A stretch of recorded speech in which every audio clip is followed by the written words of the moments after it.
The certified letter arrived on the coldest Tuesday of the year, right in the middle of a snowstorm that had already buried my driveway under 14 inches of powder and turned the entire neighborhood into something that looked like a Christmas card designed by a passive-aggressive committee, which, come to think of it, was pretty much exactly what Maplewood Estates HOA was.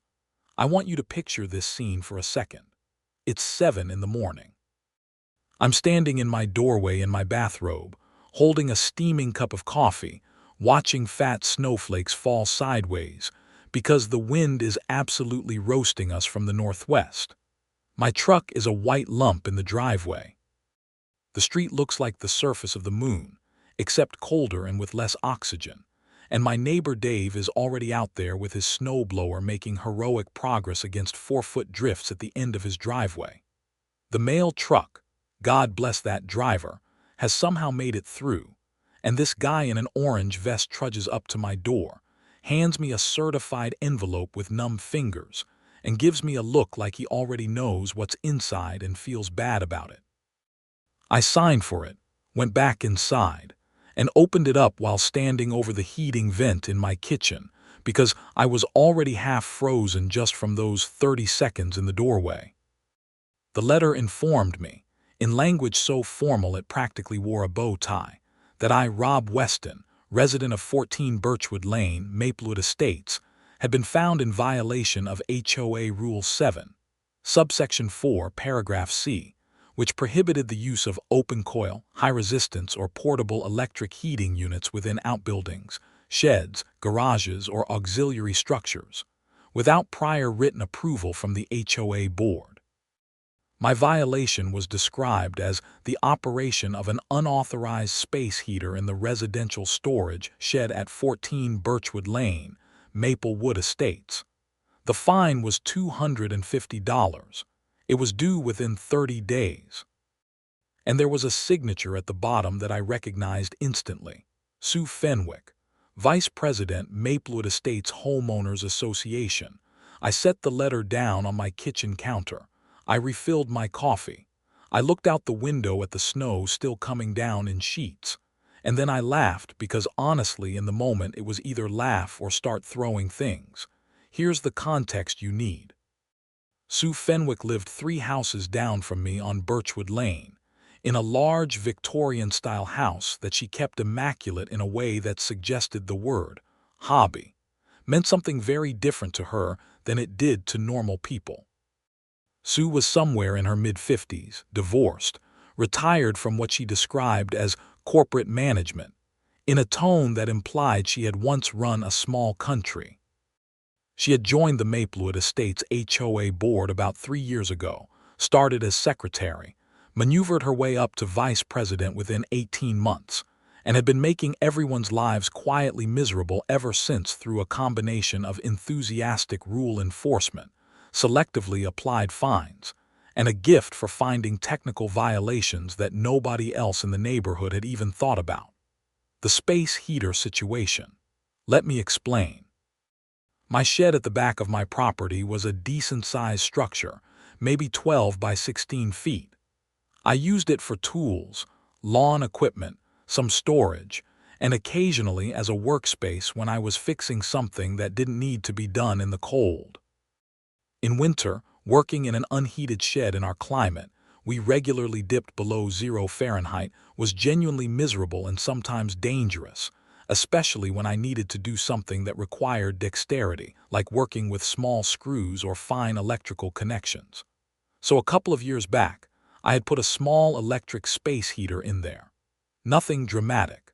A standard residential space heater, the kind you'd find in any hardware store. I ran it when I was actively in the shed working. I turned it off when I left. It was plugged into a proper grounded outlet. The shed had been rewired by a licensed electrician when I bought the house. There was 0 fire hazard. Now, how did Sue Fenwick even know I had a space heater in my shed in the middle of winter? That was the question that kept nagging at me while I stood there reading the letter. My shed was behind my house. You could see it from the back of my property, but not from the street. The windows were small. You'd basically have to be walking through my backyard or looking over my back fence to notice it. I had a pretty good guess, actually, but I filed that away for later.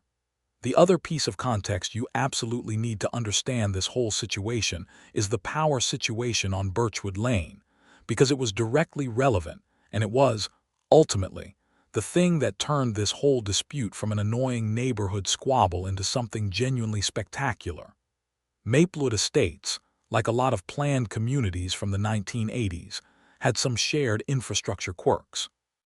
One of those quirks was that the HOA maintained a small community building at the end of Birchwood Lane, a converted carriage house that functioned as the HOA's meeting space, storage for community equipment like snowblowers and extra salt, and occasionally as a party space for neighborhood events.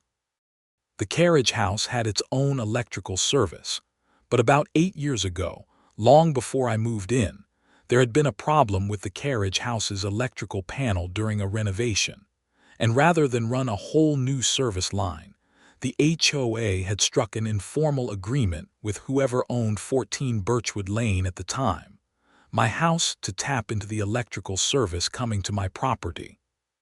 With a separate meter for the carriage house and a shared transformer connection that ran through an easement on the back corner of my lot. The important word there is informal.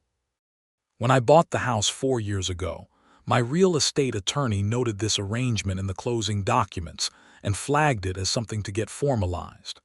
I had actually reached out to the HOA about it and been stonewalled, because formalizing it would have required the HOA to actually pay a fair connection fee and enter into a proper easement agreement, which would have required board approval and money they didn't want to spend. So they just kept it informal, kept the status quo, and whenever I brought it up, they said they'd discuss it at the next board meeting, and then never did. In practical terms, this meant that the electrical infrastructure connecting the carriage house ran through my property, was attached to my main panel in a secondary connection box mounted on the outside of my house, and was, here's the critical part, entirely my infrastructure on my land, with my equipment, maintained with my labor, under a non-binding informal arrangement that I had the right to terminate. I had consulted an attorney about this about 2 years in, just to understand my position. She had been very clear.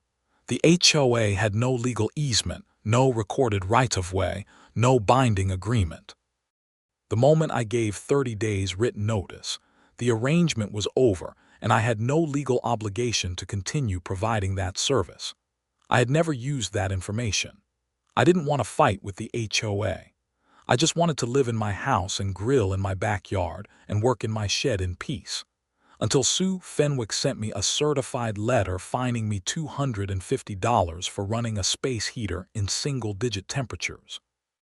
I put the letter on my refrigerator with a magnet, the funny one shaped like a lobster that my buddy Kevin had brought back from Maine, and I went outside to shovel my driveway. The snow situation that week was genuinely brutal. We'd had 2 storms back to back, and the second one had dropped an additional 8 inches on top of the 10 we already had. The roads in Maplewood Estates were plowed by a private contractor the HOA paid for, and the contractor had, apparently, done about 40% of the job before deciding to call it a day, which meant there were giant ridges of packed ice and snow at the end of every driveway on Birchwood Lane. My elderly neighbor Alina Marsh, who was 73 and had bad knees, couldn't even get her car out. I spent an extra hour clearing the end of her driveway after I finished my own. While I was out there working, Dave from across the street came over with his snowblower to help with the ridge at the end of my driveway. Dave was a big guy with a beard and a laugh like a foghorn, and he was one of those neighbors who made living on a street actually enjoyable. When I told him about the letter, he stopped the snowblower, stared at me for a second and said, "She fined you for a space heater. In a shed. In December." "January," I said. "It's January." "That makes it worse somehow," Dave said. I agreed that it did. Later that afternoon, I drove to the hardware store through roads that were still icy enough to require my full attention. The sky was that flat gray-white color it gets in deep winter, like the sun had decided to just give up and phone it in from somewhere warmer. I picked up a few things I needed, and on my way back, stopped at the coffee shop on Maple Street where a lot of the Birchwood Lane residents tended to congregate on cold days when cabin fever set in. And sure enough, sitting at a corner table with a large latte and her phone was Sue Fenwick. She saw me come in. She gave me the look. You know the look, the slight lift of the chin, the composed expression that says, I am entirely in the right and also morally superior. The very faint smile that is technically a smile but contains no warmth whatsoever. It was a look she had clearly been practicing for years. I got my coffee, and because I believe in addressing things directly, I walked over to her table. Got your letter, I said pleasantly. Good, she said. The fine needs to be paid within 30 days. That's what it said, I agreed. I'm curious, though, how did you know about the space heater? My shed is behind my house. There was a very brief flicker of something across her face, just for a second. Then the composed look came back. The HOA conducts periodic property reviews, she said. It's in the community bylaws, section 12. Periodic property reviews of the inside of my shed. We review exteriors and associated outbuildings, she said. If violations are visible from where, I said, the back of my property, would that have required someone to be on my property?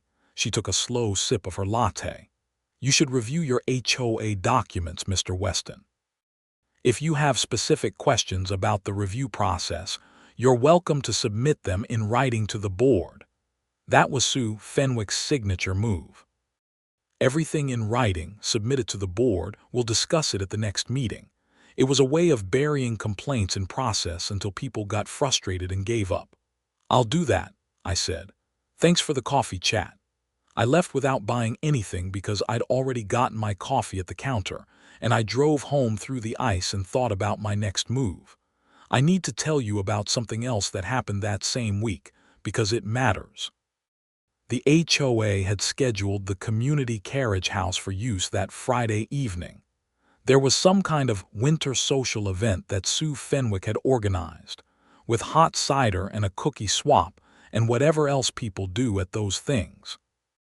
I knew about it because the announcement had come around in the neighborhood email list, and also because 3 of my neighbors who were going had mentioned it to me. The carriage house was going to need power. Heat, lights, the works. The space heater in that place, by the way, was a full electric wall-mounted unit, considerably more powerful than my little portable shed heater. The irony of that was not lost on me. On Thursday, I called my attorney, the same one who had reviewed my house purchase and given me the opinion on the power arrangement. I explained the situation. She listened. When I was done, she was quiet for a moment and then said, Rob, you have an absolute right to terminate this informal arrangement with proper notice. The question is whether 30 days written notice is the right move here or if you want to explore a different approach.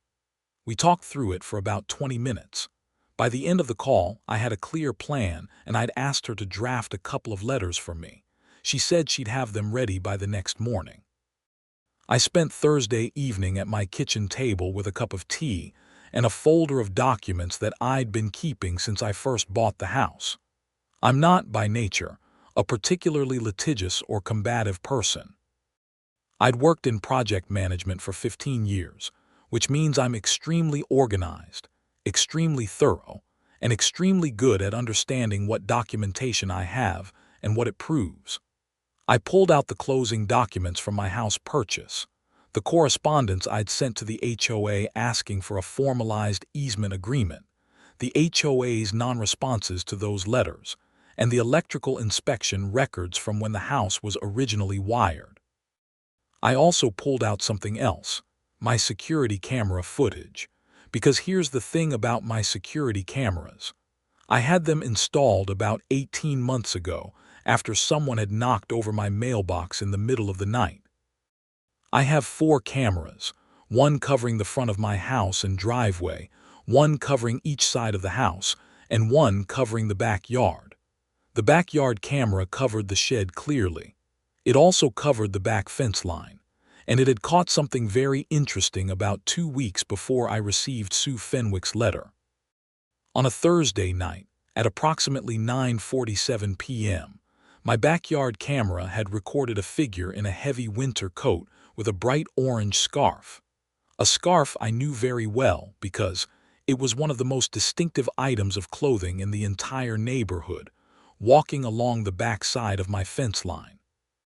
The person had stopped, looked over the fence at my shed, and appeared to spend about 90 seconds doing so before walking away. Sue Fenwick had an orange scarf. She wore it constantly in winter. It was almost like a trademark. I downloaded that clip and saved it in 3 different locations. Friday morning, I got the letters from my attorney.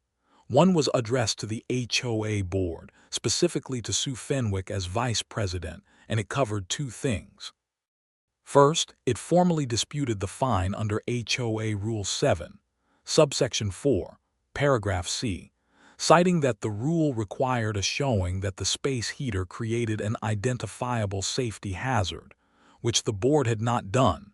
They just asserted the violation without any inspection or safety assessment. Second, it formally demanded documentation of how the HOA had conducted the property review that led to the alleged violation, including who conducted it, when, and from what vantage point. And it pointed out that if the review had involved a HOA representative entering or looking over the boundary of my property without my permission, that constituted trespass. The second letter was the one I'd been thinking about all week. It was a formal 30 days written notice of termination of the informal electrical sharing arrangement, citing the absence of any recorded easement, the absence of any binding contractual agreement, and my right as property owner to manage my own infrastructure. It stated clearly that at the end of 30 days from the date of the letter, I would disconnect the secondary connection box that provided electrical service to the carriage house. I sent both letters by certified mail, return receipt requested, on Friday morning. Then I went to work and tried to have a normal day. That evening, I got a text from Dave across the street that said, "There are a lot of unhappy people at that cider party right now. Apparently Sue got some kind of letter," followed by a series of laughing emojis. I sent back a thumbs up and went to bed early because it had been a very long week and I was tired. The response from Sue Fenwick was not long in coming.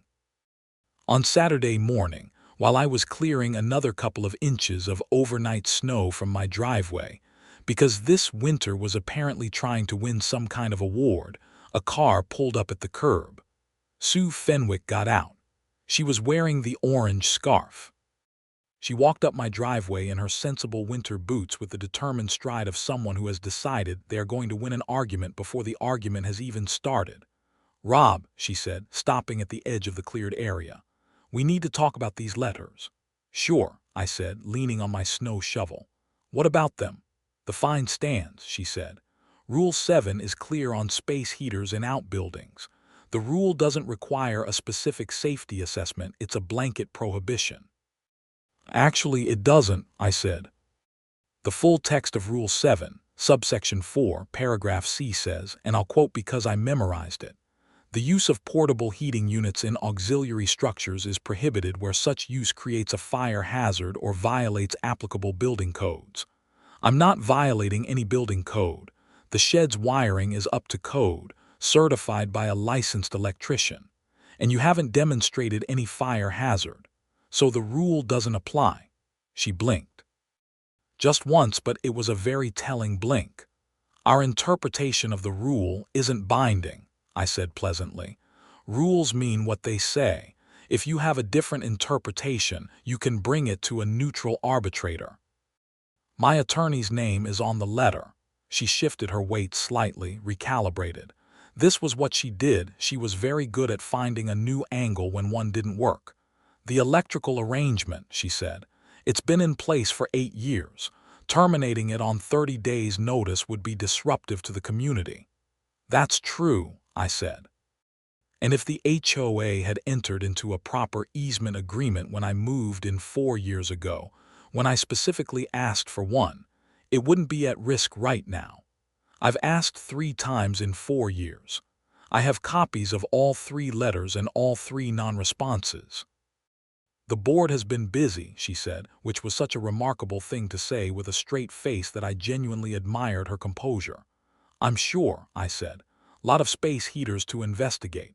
Her eyes narrowed slightly. You understand that this affects the entire community.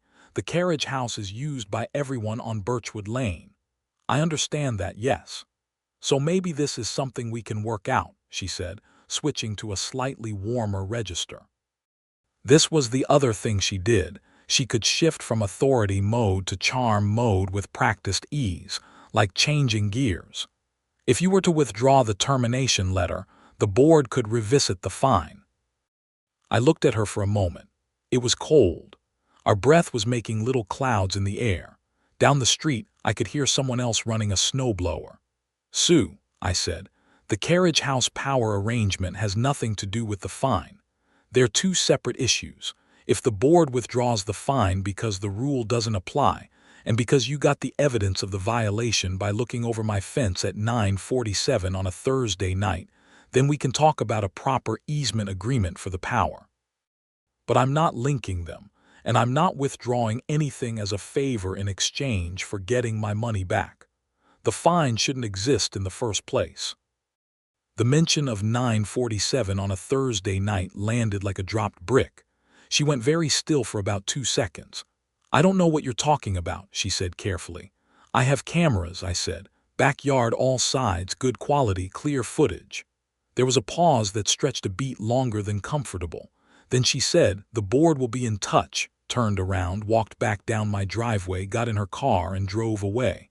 I went back to shoveling. Dave appeared from across the street a few minutes later, having apparently watched the whole thing from his window.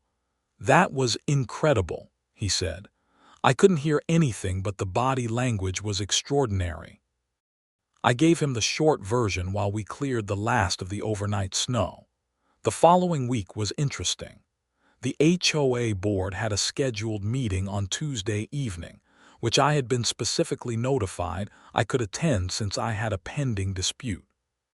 I showed up along with Dave and also Alina from next door, who had heard about the situation and showed up because she had her own grievances about the plow contractor the HOA used, specifically that her driveway end had been improperly cleared 3 times this winter, and she'd had to call the contractor herself each time. The carriage house meeting room was warm. I'll give them that.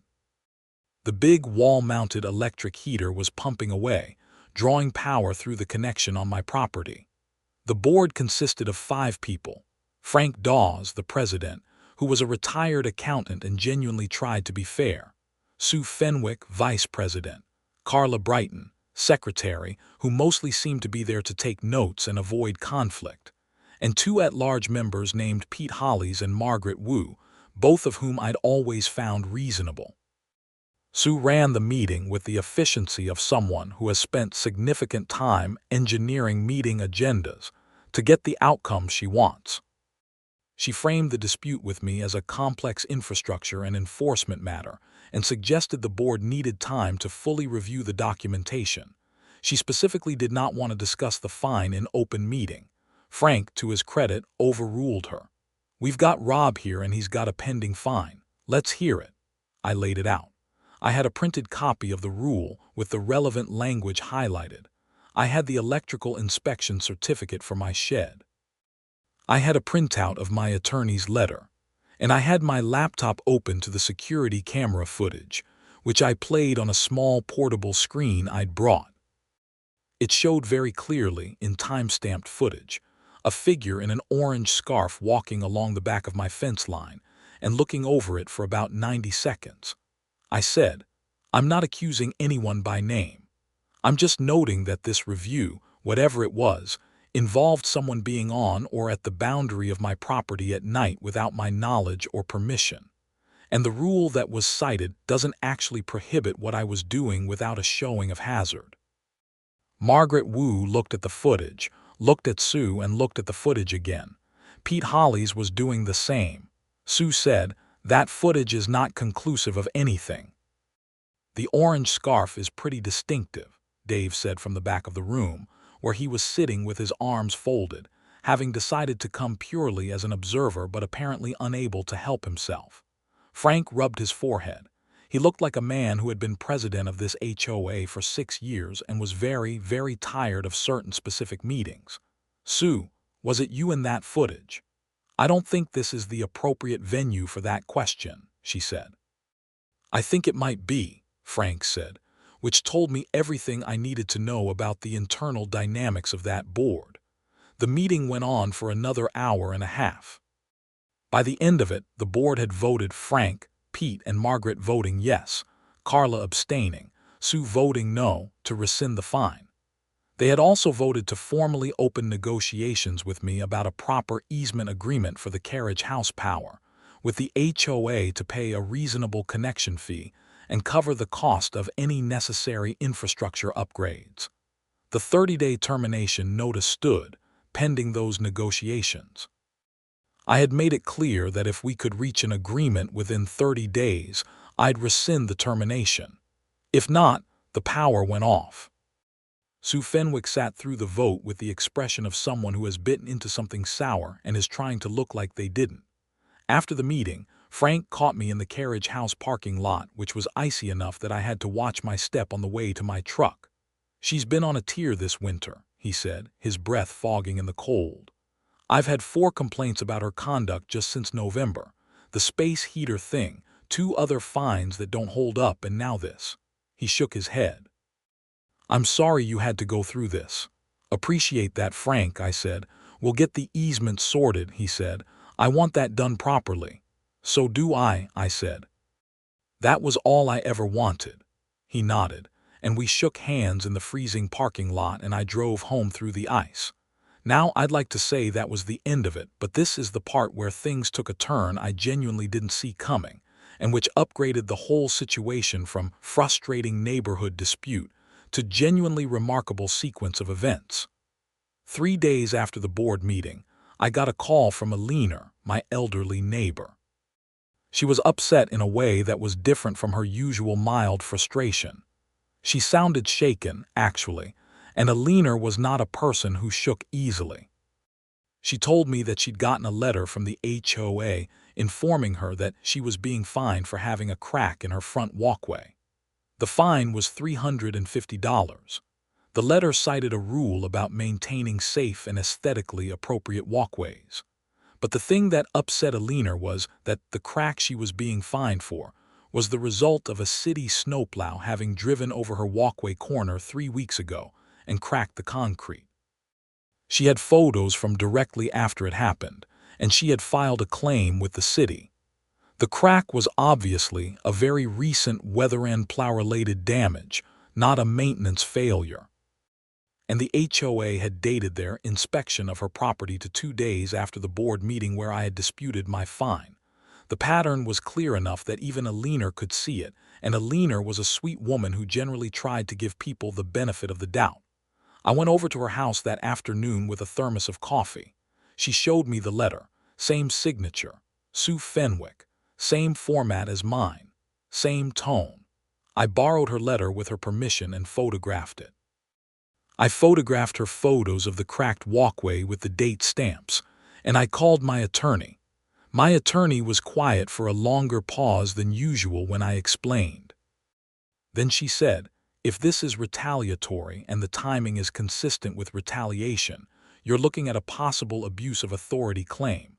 Depending on the HOA's governing documents and state law, that could have real consequences for her." "What kind of real consequences?" "Removal from the board, for one. Possibly personal liability if she's issued fines outside her authority or in bad faith. Is there any evidence of a pattern? Other neighbors who have received questionable fines?" I thought about the 4 complaints Frank had mentioned. "I think there might be," I said. That call kicked off about 2 weeks of conversations with my neighbors that I would not have expected to have when the winter started. It turned out that 3 other households on Birchwood Lane had received fines from the HOA in the past 6 months that they felt were unjustified. And in 2 of those cases, The fines had come shortly after the homeowners had complained about something or pushed back on an HOA decision. Dave had gotten a fine for having a trash can visible from the street, except it had been visible for literally 45 minutes on a windy day when the can had blown to the wrong side of his garage, and someone had to have been watching his property at exactly that moment to have caught it. Pete Holly's sister-in-law, who was staying with him, had gotten a letter citing her car as an unauthorized vehicle in a driveway her car, which Pete had registered with the HOA as a guest vehicle months before. The letter had Sue's name on it. I put everything together in a document. Dates, fine amounts, circumstances, whether complaints had preceded the fines, whether the rule citations were accurate. It was 22 pages when I was done.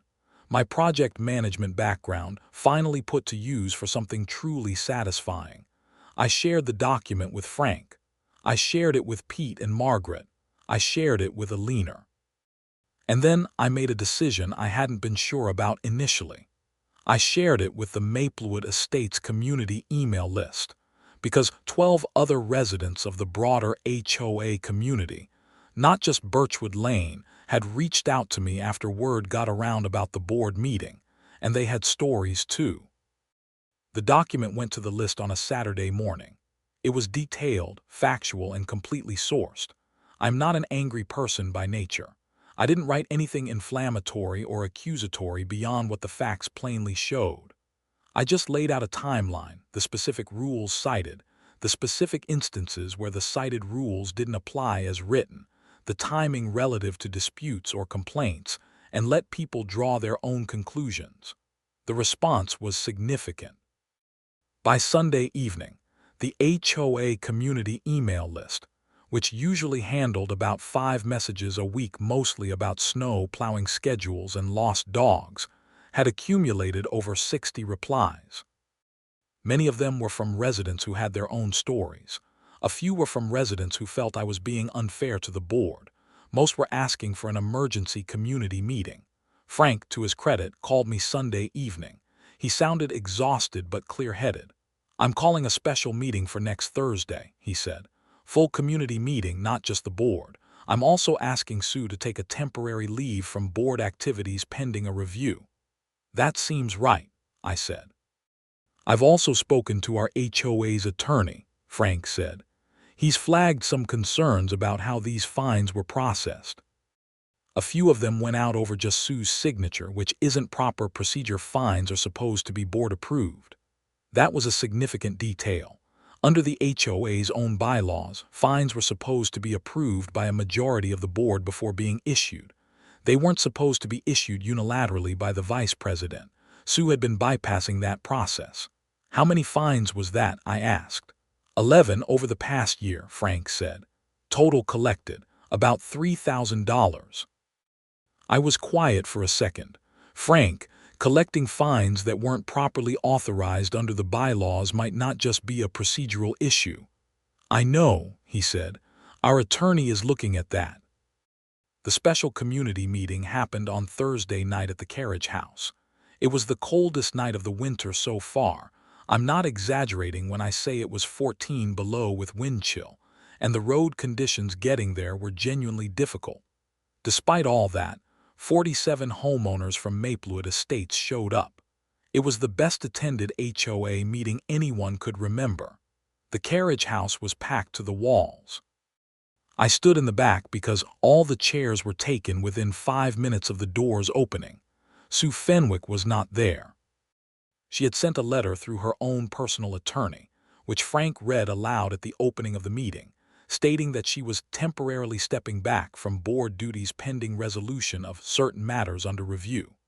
The meeting was a masterclass in what happens when a community that has been suffering quietly under an authoritarian HOA vice president finally gets a space to speak. One by one, homeowners stood up and described their experiences. Some had paid fines they didn't owe.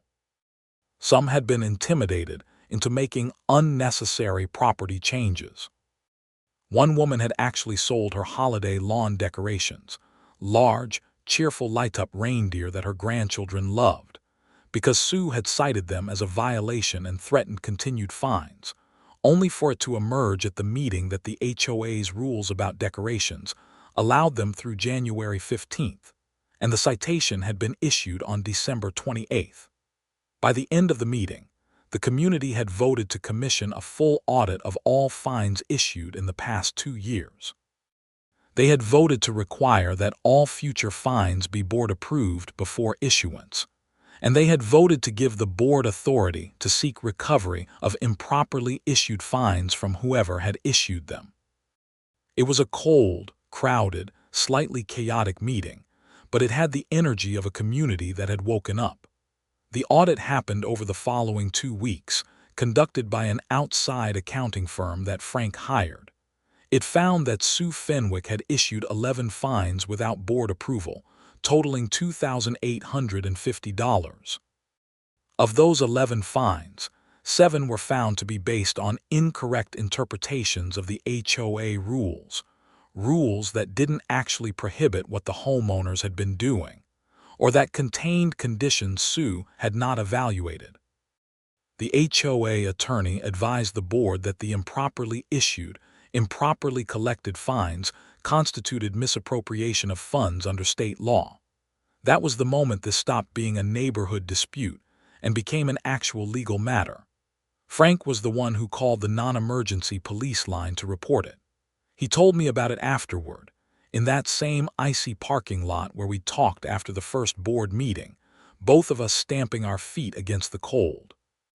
"I didn't want to," Frank said, "but I didn't have a choice. She collected money that the board hadn't authorized her to collect. Our attorney said that's not an HOA procedural issue anymore. That's something else entirely." 2 officers from the local precinct came out and took statements from Frank and from the HOA's attorney. They reviewed the documentation. A few days later, Sue Fenwick was charged with misappropriation of funds, specifically collecting approximately $2,850 in unauthorized fines and depositing them into the HOA account in a way that obscured their origin in the records. I want to be honest, I felt strange about that part. I hadn't gone looking to get anyone arrested. I'd started this whole thing over a $250 fine for a space heater in my shed during the coldest winter in recent memory. But the investigation had pulled on a thread, and the thread had kept coming. Sue hired an attorney. The case moved through the system. She ultimately pleaded no contest to a reduced charge of improper use of a fiduciary position, which carried a fine and required her to repay all the funds, plus a community service component. Her attorney negotiated it down from the original misappropriation charge. She resigned from the HOA board as part of the agreement. Every homeowner who had paid an unauthorized fine got a check from the HOA. Mine was for $250. I framed it just for a day because I thought that was funny. Then I deposited it. The easement negotiation went well, partly because Frank was motivated to smooth things over and partly because, honestly, all I had ever wanted was a fair and proper agreement. We settled on a recorded easement with a one-time connection fee of $800 paid to me, which was the fair market rate my electrician had estimated for the infrastructure involved, and a small annual maintenance fee that the HOA would pay going forward. The agreement was drawn up by both our attorneys, recorded with the county, and signed by the whole board in early February. The carriage house kept its power. The infrastructure got properly documented for the first time in 8 years. Everybody won. Well, almost everybody. One thing I want to add because it actually matters. In the wake of all of this, the Maplewood Estates HOA underwent something of a reformation. The new vice president, elected at a special meeting, was Margaret Wu, who turned out to be an extremely capable administrator with a genuine interest in making the HOA useful rather than punitive. Under her guidance, the board reviewed all the HOA rules and rewrote several of them to make the language clearer and less open to creative interpretation. Rule 7, subsection 4, Paragraph C was amended to specifically clarify that properly installed, code-compliant portable heaters used in outbuildings with professional-grade wiring were permitted without prior approval. It was a small change, but I appreciated it. The plow contractor situation was also addressed. The board renegotiated the contract, added specific performance requirements, and critically added a provision that if the contractor failed to properly clear driveway ends on Birchwood Lane, they'd have to come back and do it within 12 hours at no extra charge. Aliner's driveway end has been clear all winter since then. The spring after all this happened, the neighborhood organized a block party that turned into the best one Birchwood Lane had ever had, according to everyone who had been attending block parties there for years. Dave grilled. Aliner brought her famous potato salad. My contribution was a cooler of drinks and a fairly accurate account of the whole space heater to legal proceedings saga, which became the most requested story of the afternoon, and which I told approximately 4 times with increasing theatrical embellishment each time, until by the 4th telling Sue, Fenwick was practically twirling a mustache, and I was defending my shed with legal briefs and righteous fury. The real story was more mundane and also somehow more satisfying. A woman with too much time and too much unchecked authority had decided to fine me for keeping warm in my own shed, and I had simply refused to accept that, documented everything, known my rights, and let the consequences land where they needed to land. The power arrangement was a card I had always held but never wanted to play. I played it. It worked. And the community was better off because the whole situation got exposed. My shed, for what it's worth, was toasty warm all winter. I was in there almost every weekend working on a furniture project, refinishing an old oak table that had belonged to my grandfather. I had the space heater running, my work light on, classic rock playing on a little Bluetooth speaker. The snow could pile up outside, the wind could howl, and inside that little wooden shed on the back of my property, it was comfortable and warm and exactly where I wanted to be. Nobody fined me for it.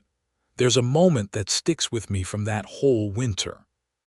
It was a Saturday, maybe 3 weeks after the board meeting, after the termination notice, after all the legal stuff had started but before it had fully resolved. I was out front clearing yet another round of snow from my driveway. This was genuinely one of the most relentless winters we'd had in years, and I looked down the street and I could see the carriage house at the end, light on inside, smoke coming from the chimney. Power on, warm inside, working fine. And I looked at the connection box on the side of my house, the little junction that linked my infrastructure to the HOA's carriage house, and I thought about how much of our daily lives depend on arrangements like that, informal, trust-based, mostly invisible, and how quickly they fall apart when somebody decides that the power they have is more important than the community they're supposed to be serving. Sue Fenwick had the authority to issue violations. She had real power within this small community.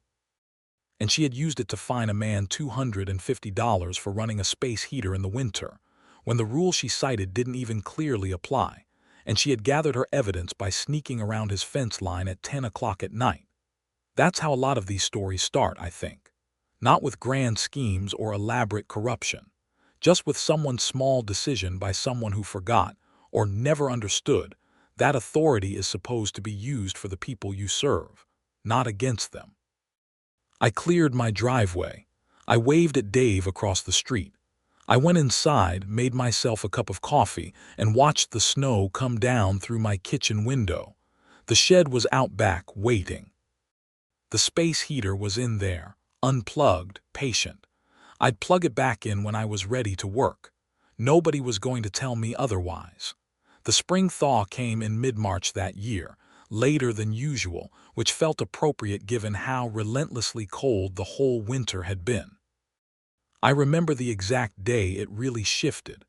A Tuesday, warm enough that I was outside without a coat for the first time since October, watching the last of the snow melt off my driveway in little rivulets that ran down toward the street.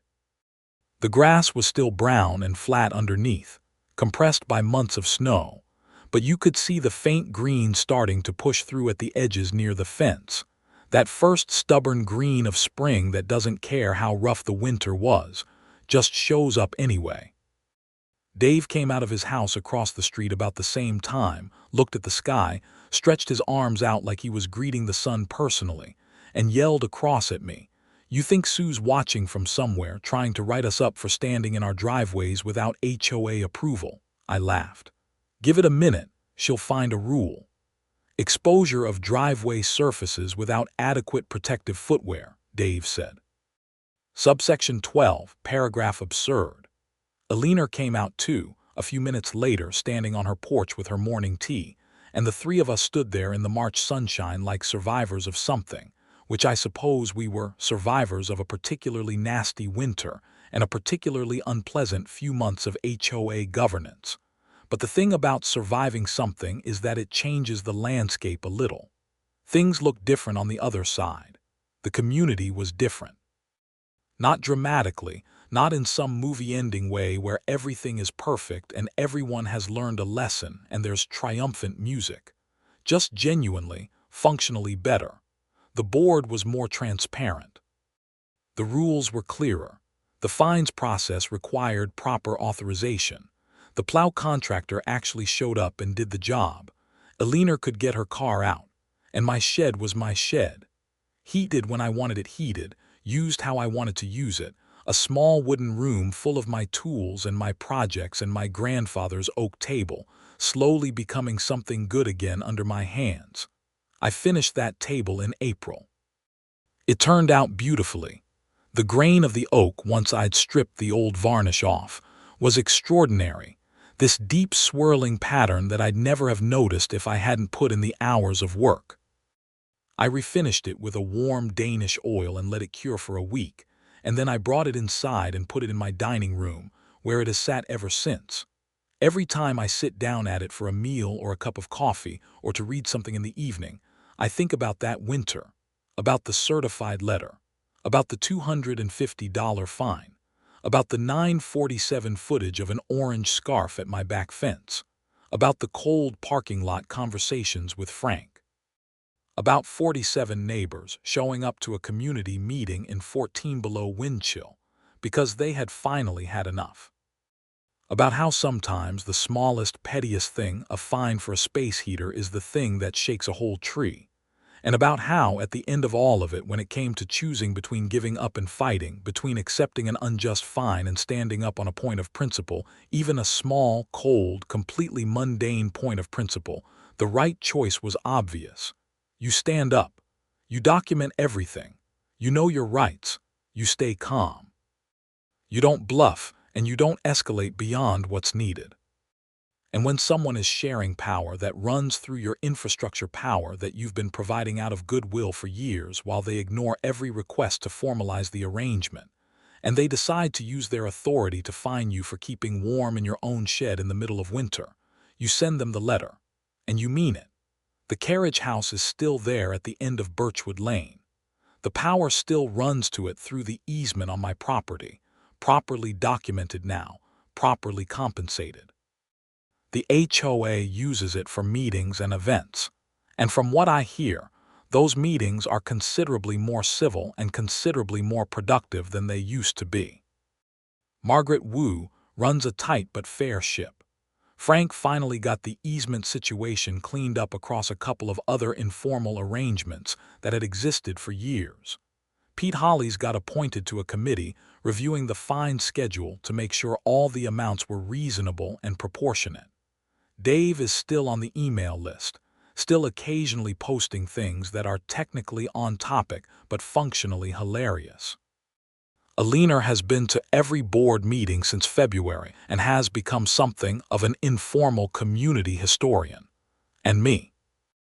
I'm just a guy on Birchwood Lane with a well-heated shed, a refinished oak table, and a very organized folder of documents that I hope I never need to use again. But I'm keeping it just in case. Because the first rule of dealing with an HOA that forgets who it serves is the same as the first rule of any conflict where power is involved. Know exactly what cards you're holding, keep them close, and be prepared to play them when the moment comes. I had the footage. I had the documents. I had the legal advice. I had the 30-day notice ready to send. And I had a space heater in my shed, keeping me warm while I worked on my grandfather's table, which is exactly where I needed it and exactly where it was going to stay. No fine required.